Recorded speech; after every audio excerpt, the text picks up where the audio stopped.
yaitu salat subuh berjamaah sebagaimana yang kita laksanakan pada pagi hari ini. Seiring dengan itu selawat berangkaikan salam buat arwah pucuk pimpinan kita Nabi besar Muhammad sallallahu alaihi wasallam. Allahumma salli ala Muhammad wa ala ali Muhammad. Bapak-bapak, ibu-ibu jemaah, pagi hari ini mari kita buka surat Yunus ayat 57 dan ayat 58. Allah Subhanahu wa taala berfirman, "Ya ayyuhan nas, wahai manusia, qad ja'atkum, sungguh telah datang kepada kalian, mau'izatun, peringatan, mir rabbikum, dari Tuhan kalian, wa syifaa'un lima fis sudur, dan obat bagi penyakit yang berada di dalam dada kalian, wa hudan, dan petunjuk, wa rahmatul lil mu'minin, dan rahmat bagi orang-orang yang beriman." Qul, katakanlah wahai Muhammad, bifadlillah, karena karunia Allah, wa bi rahmatihi, dan dengan rahmatnya, fabizalika falyafrahu, maka dengan demikian kalian berbahagia. Huwa khairun mimma yajma'un, dia lebih baik dari apa yang sudah kalian kumpulkan. Bapak-bapak, ibu-ibu jemaah salat subuh yang dirahmati Allah Subhanahu wa taala, ayat ini bercerita mengenai Al-Qur'an. Allah Subhanahu wa taala memanggil manusia, ya ayyuhan nas, wahai manusia. Artinya bapak-bapak, ibu-ibu, Al-Quran adalah tanggung jawab seluruh manusia. Kalau mereka merasa manusia, maka mereka memiliki tanggung jawab atas Al-Quran tersebut. Maka di dalam surah Al-Ahzab ayat 72 Allah katakan, "Inna aradna al-amanata 'alas samawati wal ardi fa abaina an yahmilnaha." Ketika kami sodorkan Al-Quran itu kepada langit dan bumi, mereka menolaknya. Wal jibal, dan gunung, mereka menolaknya. Fahamalahal insan, kemudian manusia yang membawa Al-Quran tersebut, innahu kana jahulan, innahu kana zaluman jahula, sungguh manusia itu orang-orang yang zalim dan orang-orang yang bodoh. Artinya bapak-bapak, ibu-ibu, ketika Al-Quran sudah kita emban, kita ambil sebagai amanah kita, maka kita akan terbagi dua. Bisa jadi kita adalah orang yang zalim, atau mungkin kita adalah orang-orang yang jahil. Jahil yaitu orang-orang yang tidak mau mempelajari Al-Quran, maka mereka jahil dengan Al-Quran, artinya bodoh dengan Al-Quran. Kalau orang yang zalim, mereka mempelajari Al-Quran, mereka menghafal Al-Quran, mempelajari tafsirnya, akan tetapi mereka tidak mengamalkannya, maka mereka zalim kepada diri mereka sendiri. Bapak-bapak, ibu-ibu yang dirahmati Allah Subhanahu wa taala, maka Al-Quran adalah tanggung jawab kita, dan kita nanti akan diminta pertanggungjawaban di yaumil qiyamah. Maka pertanyaan pertama bapak-bapak, ibu-ibu, kalau kita nanti meninggal dunia, ketika di alam kubur, ma kitabuk, ma imamuk, apa kitabmu dulu di dunia, apa imammu dulu di dunia. Kalau kita tidak mau belajar Al-Quran, apa yang mau kita jawab? Siapa yang kita jadikan sebagai imam ketika di dunia? Imam itu artinya adalah yang menjadi pengarah kita ketika di dunia ini, bapak-bapak, ibu-ibu. Kalau kita salat berjamaah kan ada imam tuh. Nah, kalau imam ruku, jemaah ruku. Imam sujud, jemaah sujud. Kalau ada jemaahnya yang bandel, imamlah sujudnya nak berdiri juga. Ada mau dia ikut sujud, maka dia tidak termasuk ke dalam peserta salat jemaah tersebut. Artinya dia salat sendiri, bapak-bapak, ibu-ibu. Nah, ini akan ditanyakan nanti oleh Allah Subhanahu wa taala. Ketika ruh sudah berpisah dengan jasad, kita berada di alam barzah, ma kitabuk, apa kitab yang kamu gunakan di dunia dulu? Kalau lebih banyak membaca koran dibanding Quran, ya itulah pak kitab-kitab. Kalau kita menjadikan petunjuk dalam hidup kita para artis dan para pemain bola, nah itulah imam kita. Akan tetapi kalau Quran yang kita jadikan sebagai petunjuk kita, sebagai imam kita, maka ada jawabannya bagi kita. Artinya bapak-bapak, ibu-ibu, kita wajib untuk mempelajari Al-Quran. Ustaz, kami mempelajari Al-Quran tapi tidak dapat. Karena lah tua Pak Ustaz, lah umur 70, lah umur 60, lah umur pensiun galau. Nak belajar, nak ngafal Quran, tak baca. Belajar ilmu tajwid, kini belajar besok lah lupa. Tidak bisa. Bukan itu yang dinilai bapak-bapak, ibu-ibu. Yang ditanyakan nanti bukan berapa hafalanmu, bukan. Berapa yang sudah kamu amalkan, bukan. Tetapi apakah umurmu di dunia kamu gunakan tidak untuk mempelajari Al-Quran? Nah, nanti semua kita ditanya bapak-bapak, ibu-ibu. Kemudian yang paling unik lagi bapak-bapak, ibu-ibu, Al-Quran itu diturunkan kepada manusia, bukan kepada orang beriman. Artinya seluruh manusia, baik dia muslim, baik dia kafir, Al-Quran itu tanggung jawab kita semua. Makanya kalau di daerah atau di negara-negara non-muslim itu ada sekelompok orang yang menamakan diri mereka dengan orientalis. Mereka tidak percaya dengan Al-Quran, akan tetapi mereka bikin suatu organisasi yaitu untuk mempelajari Al-Quran. Jadi dicari orang-orang, para pemuda, ya, orang-orang yang mau menyumbangkan waktunya untuk mempelajari Al-Quran dan sunnah Rasulullah Sallallahu Alaihi Wasallam. Tujuannya apa bapak ibu-ibu? Untuk mengkaji Al-Quran, kemudian mencari kelemahan-kelemahan yang berada di dalam Al-Quran. Kemudian kelemahan-kelemahan tersebut disusun, dikumpulkan, kemudian nanti itu yang dijadikan untuk menyerang kaum muslimin. Akan tetapi bapak-bapak, ibu-ibu, ketika mereka sudah mau mempelajari Al-Quran, hampir 50% dari mereka itu mendapat hidayah Islam. Mereka masuk Islam. Kenapa? Karena Al-Quran itu sesuai dengan fitrah manusia, sesuai dengan keyakinan manusia. Makanya kalau di agama sebelah bapak ibu-ibu itu mereka dilarang untuk membaca Al-Quran. Kalau kita ada namanya pesantren, tempat-tempat anak-anak belajar ilmu agama, bagi mereka juga ada bapak ibu-ibu, itu Al-Quran dilarang di situ. Kalau seandainya dibiarkan, maka banyak daripada anak-anak mereka akan memeluk Islam. Karena Al-Quran itu adalah mukjizat. Dia sangat sesuai dengan fitrah manusia. Qad ja'atkum mau'izatun. Kemudian Allah Subhanahu wa taala, bapak-bapak, ibu-ibu, memaparkan ada 4 dari fungsi Al-Quran tersebut. Yang pertama mau'izah, peringatan. Yang kedua syifa, obat. Kemudian hudan, petunjuk, wa rahmatun, dan rahmat. Ini adalah fungsi Al-Quran bapak-bapak, ibu-ibu.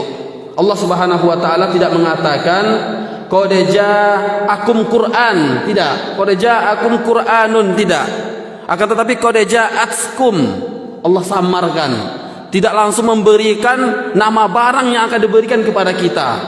Akan tetapi yang disampaikan oleh Allah, nih ku berikan sesuatu yang bisa jadi peringatan, sesuatu yang bisa jadi obat, sesuatu yang bisa menjadi petunjuk, sesuatu yang bisa membawakan rahmat Allah Subhanahu wa taala.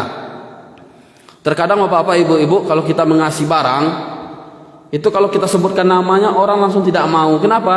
Karena mereka kenal dengan barang tersebut dan mereka tidak mengetahui fungsinya. Tetapi kalau kita kasih suatu barang, kita sebutkan fungsinya, mereka langsung tertarik. Nah, ini bahasa Al-Quran bapak-bapak, ibu-ibu. Allah tidak katakan aku berikan kamu Quran, tidak. Akan tetapi aku berikan kamu suatu barang yang dengan barang ini dia bisa menjadi petunjuk, bisa menjadi peringatan, bisa menjadi pelajaran, bisa membawa rahmat bagi kalian. Yang pertama fungsi Al-Quran adalah mau'izah, sebagai peringatan, sebagai pelajaran, atau sesuatu yang bisa menggentarkan hati kita. Makanya bapak-bapak, ibu-ibu, Al-Quran ketika dibacakan orang itu paham atau tidak, cukup dengan mendengarkan banyak orang yang bisa terharu. Bapak-bapak kalau sudah umroh contohnya, datang ke Masjidil Haram, salat di sana bersama imamnya, itu banyak yang nangis. Nangis ketika salat. Kenapa? Karena terharu dengan bacaannya. Walaupun tidak paham apa yang dibaca imam. Ketika ditanyakan, "Bapak paham Pak apa yang dibaca?" Tidak paham. Kenapa Bapak nangis? Wih, terharu. Kenapa? Seperti itulah sifat daripada Al-Quran. Seperti itulah sifat daripada Al-Quran, yaitu mau'izah. Dia sebagai penyentuh perasaan kita. Maka dalam hadis Rasulullah sallallahu alaihi wasallam dikatakan, kafa bil mauti mau'izah. Cukuplah bagi kalian kematian tersebut sebagai peringatan, sebagai penyentuh. Jadi kalau kita bapak-bapak, ibu-ibu ingin mendapatkan ketenangan jiwa, maka kata Rasulullah sering-sering datang ke pemakaman, sering-sering ziarah. Dengan seperti itu tenang hati kita. Kita ingat mati bapak-bapak, ibu-ibu. Tapi kalau datang ke mall contohnya, tempat wisata, seakan-akan dunia itu selamanya bagi kita bapak-bapak, ibu-ibu. Atau datang ke tempat orang-orang yang meninggal dunia. Kemudian kita lihat wajahnya jenazah tersebut, kondisinya, maka kita akan diingatkan bahwa dunia ini tidak selamanya bapak-bapak, ibu-ibu. Kemarin si fulan masih bersama kita, duduk bersama, masih satu masjid, masih satu halakoh tempat ngajinya, masih satu kendaraan kalau berpergian. Akan tetapi hari ini kita lihat dia sudah tidak ada lagi, malah berpulang. Makanya bapak-bapak, ibu-ibu, kalau sunnah daripada melayat itu, kita masuk ke dalam rumah ahlul bait atau jenazah tersebut, kemudian kita lihat wajahnya, kita buka, kemudian kita doakan, Allahumma ghfir li fulan, siapa namanya, ya Allah ampuni si fulan, warfa' darajatahu fil mahdiyyin, angkat derajatnya di alam akhirat nanti. Nah, seperti itu bapak-bapak, ibu-ibu. Jadi mengingatkan kita bahwa kita tidak selamanya di dunia. Nah, kata Rasulullah, nah, di dalam kematian itu ada pelajaran, sama dengan Al-Quran. Kalau Al-Quran kita baca, maka hati kita akan menjadi lembut. Banyak pelajaran yang bisa kita petik. Bapak, ibu-ibu yang dirahmati Allah Subhanahu wa taala, kalau kita lihat bagaimana Al-Quran itu mempengaruhi hati manusia, maka kita lihat dalam sejarah ada kisah Umar bin Al-Khattab radhiyallahu anhu. Umar, bapak-bapak, ibu-ibu, itu adalah salah seorang yang sangat keras wataknya.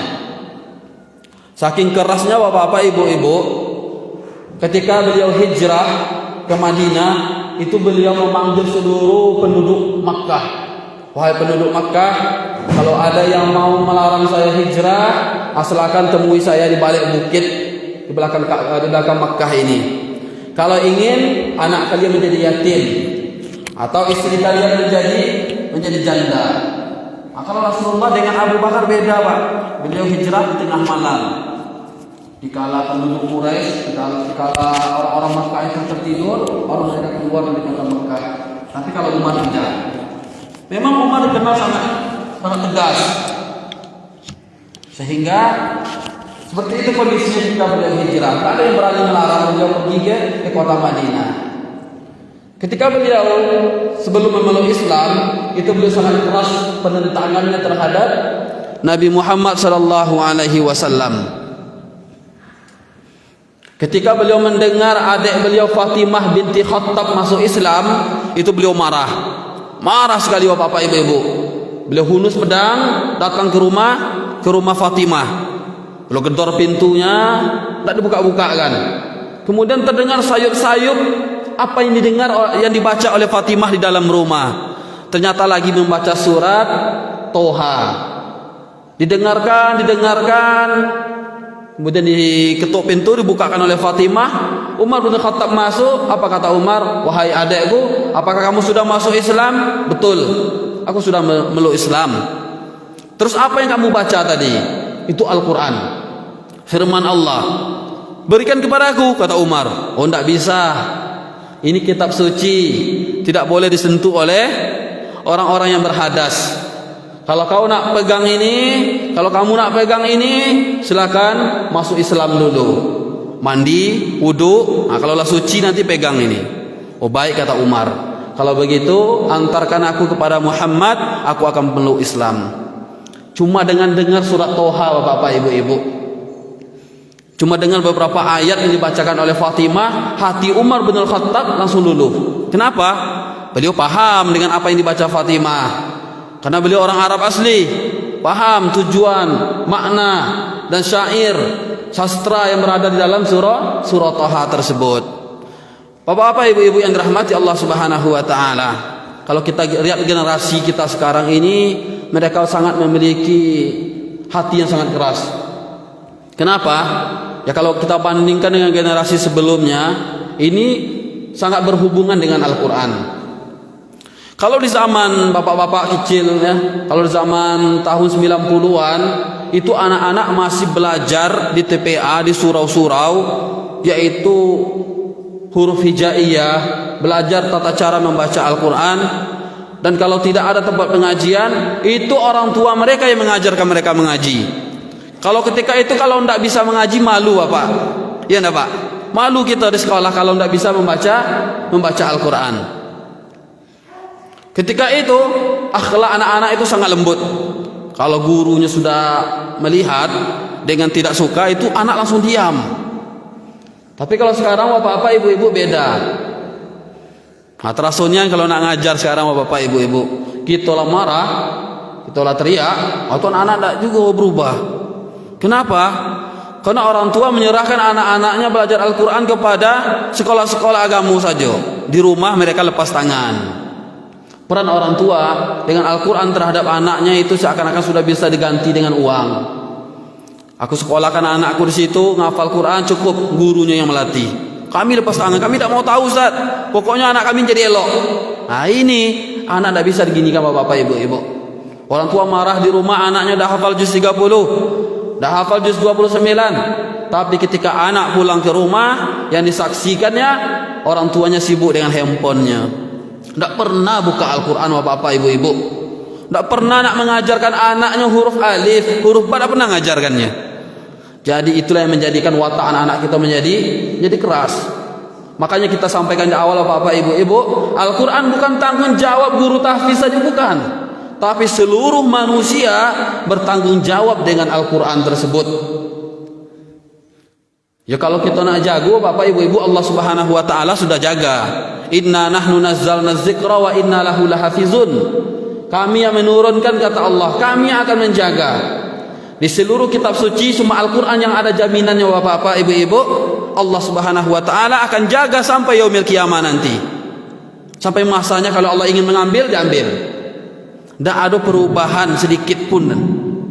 Satu huruf tidak berubah. Dari diturunkan kepada Nabi Muhammad sampai saat ini, Al-Quran tidak ada perubahan. Cuma satu kitab suci Al-Quran saja. Ada sih orang yang nak merubah, ada. Dirubahnya harokatnya, dirubahnya hurufnya, cuma bertahan 1 hari sudah ketahuan. Sekarang dirubah, besok diedarkan ketahuan. Lah, ini kok beda. Kenapa? Karena banyak penghafal-penghafal Al-Quran. Nah, Allah sudah jamin Al-Quran akan terjaga kemurniannya sampai waktu yang ditentukan oleh Allah Subhanahu wa Ta'ala. Bapak-bapak, ibu-ibu yang dirahmati Allah Subhanahu wa Ta'ala, artinya kalau kita punya masalah, bapak-bapak, ibu-ibu, hati terasa tidak tenang, banyak problem di rumah atau di tempat kerja, maka kembali ke Al-Quran. Kita baca Al-Quran, maka insya Allah hati kita akan menjadi tenang kembali. Tak paham artinya, Ustaz, tak masalah, yang penting kita baca. Karena Allah nanti tak tanya berapa yang kamu pahami. Tidak, umurmu kamu gunakan tidak untuk mempelajari Al-Quran. Bukan mungkin 30 juznya, bapak, ibu-ibu, bukan itu yang menjadi kadar kita belajar Al-Quran. Apa yang menjadi ini? Waktu yang kita gunakan untuk mempelajari Al-Quran dan mengajarkannya. Kemudian tujuan yang kedua, fungsi Al-Quran adalah wasyifa'ul lima fis sudur, obat untuk penyakit yang berada di dalam hati kita. Nah, sekarang sudah beralih Bapak-bapak, Ibu-ibu. Ini sudah beralih fungsi yang seharusnya obat bagi penyakit hati, sekarang malah lebih condong obat untuk fisik kita. Artinya ada material di situ. Kalau kamu ruqyah sekian per jam. Kalau kamu dibacakan ayat-ayat ini sekian bayarnya. Ini beralih fungsi. Memang Al-Quran itu obat juga bisa sebagai obat jasad kita. Obat sakit itu, obat itu bisa. Akan tetapi sudah beralih fungsi. Sedangkan obat untuk penyakit hati itu sudah tidak banyak lagi digunakan oleh orang. Orang berlomba-lomba untuk menjadi obat kesurupan, obat ini contohnya dengan tarif yang bermacam-macam. Pada Rasulullah sallallahu alaihi wasallam dan Allah Subhanahu wa taala sudah mengingatkan kita, yang pertama adalah syifaul lima fis sudur, obat untuk menjadi penyakit hati kita Bapak-bapak, Ibu-ibu. Apa penyakit hati? Riya, sombong, angkuh, dengki, itu obatnya adalah Al-Quran. Kalau hati kita tidak bersih Bapak-bapak, Ibu-ibu, maka Al-Quran menjadi obatnya. Tapi kalau tidak kita obati, semakin lama maka kata Allah, fi qulubihim maradun fazadahullahu marada. Di dalam hati mereka penyakit, Allah akan tambah dengan penyakit yang lebih dahsyat lagi. Kalau sekarang mungkin iri aja Bapak Ibu. Setelah itu akan datang dengki. Kalau kemarin melihat orang tak punya itu, kita merasa tak senang. Lama-lama kita pengen yang mereka miliki itu hilang dari mereka. Kalau bisa nikmat yang mereka dapatkan itu hilang, pindah kepada kita. Dengki. Ini dampak daripada penyakit hati kalau tidak kita obati dengan Al-Quran. Bagaimana cara mengobatinya? Ya Al-Quran kita baca Bapak Ibu-ibu. Kita baca, kemudian kita amalkan di dalam kehidupan kita sehari-hari. Kemudian Al-Quran juga bisa menjadi obat dari segala penyakit. Kalau kita yakin, sebagai seorang mukmin kita harus yakin, yaitu dengan melalui yang namanya ruqyah. Tapi kata para alim ulama kita, syarat dari para ruqyah itu, orang yang meruqyah itu harus orang-orang yang bertakwa. Artinya orang-orang yang betul taat kepada Allah Subhanahu wa taala. Jadi tidak bisa sembarangan Bapak-bapak, Ibu-ibu. Ada orang yang ruqyah tapi dia dukun ternyata Bapak Ibu-ibu, tidak pernah sholat, tidak pernah puasa. Ini bukan ruqyah syariah. Adalah orang yang meruqyah itu syaratnya adalah orang yang bertakwa kepada Allah Subhanahu wa taala. Mereka mendirikan rukun-rukun Islam, salat, puasa, zakat. Orang yang takut dengan Allah Subhanahu wa taala. Kemudian ruqyah terbaik kata Rasulullah adalah kita meruqyah diri kita pribadi. Makanya ada namanya zikir pagi, ada zikir sore. Ada hadis-hadis sahih mengenai itu Bapak-bapak, Ibu-ibu. Dan ayat-ayat pilihan dalam Al-Quran yang bisa kita gunakan. Contohnya ayat kursi. Kalau kita baca di pagi hari, maka kita akan terlindung sampai nanti sore hari. Ketika sore hari kita baca, kita akan dilindungi oleh Allah sampai pagi hari. Dari apa? Dari penyakit, dari macam-macam mara bahaya. Allah Subhanahu wa taala yang akan jamin itu Bapak-bapak, Ibu-ibu. Kemudian kata Allah Subhanahu wa taala, hudan. Dia sebagai petunjuk bagi kita umat manusia. Karena Allah Subhanahu wa taala yang menciptakan kita, artinya dalam menjalani kehidupan ini yang paling baik, yang terbaik yang bisa kita lakukan adalah yang apa yang dikirimkan oleh Allah Subhanahu wa taala, yaitu rambu-rambu di dalam menjalani kehidupan ini. Mungkin bagi kita Bapak-bapak, Ibu-ibu, apa yang diharamkan oleh Allah itu menurut kita baik. Tapi kata Allah itu tidak baik. Seperti minuman keras contohnya. Menurut kita itu kan ada manfaatnya, bisa menghangatkan badan segala macam. Tapi kata Allah itu tidak baik. Banyak daripada orang yang mengkonsumsi itu mendapatkan penyakit Bapak-bapak, Ibu-ibu. Sulit dapat keturunan, macam-macam penyakit yang dialami setelah bertahun-tahun mengkonsumsi itu. Babi contohnya diharamkan oleh Allah Subhanahu wa taala. Dilakukan penelitian, ternyata memang tidak sehat. Ada cacing-cacing pita di dalam dagingnya yang kalau dimasak itu bakteri tersebut tidak mati. Maka apa-apa yang sudah diharamkan oleh Allah Subhanahu wa taala itu harus kita tinggalkan dengan keyakinan itu adalah berbahaya bagi kita kaum muslimin. Dan apa-apa yang dihalalkan oleh Allah jangan diharamkan terkecuali ada dalil yang mengharamkannya. Ini kan tidak Bapak Ibu-ibu, saya haramkan, saya tidak makan itu, padahal Allah Subhanahu wa taala sudah mengizinkannya untuk kita konsumsi. Mungkin cara penyajiannya yang salah Bapak Ibu-ibu sehingga membawa mudarat bagi diri kita. Kemudian Bapak-bapak Ibu-ibu, warahmatun lil mu'minin, dan membawa rahmat bagi kita semua.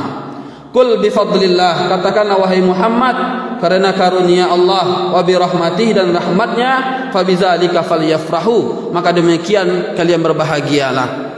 Bapak-bapak, ibu-ibu yang dirahmati Allah Subhanahu wa taala, apa yang diberikan oleh Allah Subhanahu wa taala kepada kita ada tingkatan. Kata Imam Asy-Sya'rawi ada 4. Yang pertama ada namanya nikmat. Yang pertama ada rahmat, kemudian ada nikmat, kemudian ada barakah, kemudian yang keempat ada namanya karunia atau fadlullah. Yang pertama rahmat itu seluruh kita mendapatkannya, seluruh manusia mendapatkannya. Sehat, orang muslim sehat, orang kafir sehat, orang yang salat sehat, orang yang tidak salat ada juga yang sehat Bapak Ibu-ibu, tidak pandang bulu. Nah, itu rahmat namanya Bapak Ibu-ibu. Kemudian yang kedua nikmat. Nikmat itu hanya didapatkan oleh orang-orang yang beriman. Mereka makan nikmat, mereka puasa nikmat. Kalau kita lihat orang kafir Bapak Ibu-ibu, mereka juga mendapatkan nikmat, itu menurut kita. Hakikatnya tidak. Karena apa? Karena nikmat itu diukur oleh orang-orang yang beriman itu dengan keimanan mereka. Itu baru disebut nikmat. Orang yang beriman diberikan penyakit oleh Allah, ada yang mereka katakan itu nikmat. Alhamdulillah untuk penghapus dosa, Ustaz. Diberikan flu, diberikan penyakit demam contohnya, tak bisa salat contohnya. Alhamdulillah ini penghapus dosa. Mungkin banyak dosa Ustaz, masih alhamdulillah karena nikmat. Kalau bagi orang yang kafir diberikan banyak, mereka mungkin senang. Kalau ketika diberikan sedikit, mereka mulai itu Bapak-bapak Ibu-ibu, mulai kufur, mulai mereka memerangi, ini tidak adil, ini tidak adil. Itu orang kafir. Kalau kita diberikan banyak rezeki, alhamdulillah. Ketika diturunkan, alhamdulillah. Ketika tidak diberi, mungkin itulah yang terbaik buat kita Bapak Ibu-ibu. Ini tolak ukur nikmat tersebut bagi kita kaum muslimin. Kemudian ada barokah. Nikmat tadi yang diberikan oleh Allah Subhanahu wa taala itu ada keberkahannya. Kita diberikan air minum Bapak Ibu-ibu. Kalau kadar air minum itu adalah pelepas dahaga. Air putih hanya menghilangkan haus. Tetapi ada yang diberikan kepada air tersebut oleh Allah Subhanahu wa taala keberkahan. Maka di dalam kisah Nabi Ayub alaihi salam, beliau sakit parah. Seluruh tubuh itu membusuk. Tak ada penyakit kata dokter, tak ada obat lagi kata dokter zaman itu. Para tabib katakan ini penyakit aneh, tak ada obatnya. Tapi apa obatnya Bapak Ibu-ibu? Allah katakan, fadrib birijlika hadza muqtasilun baridun wa syarab. Wahai Ayub, pukulkan kakimu, hentakkan kakimu kepada tempat pemandian ini, maka akan muncul mata air.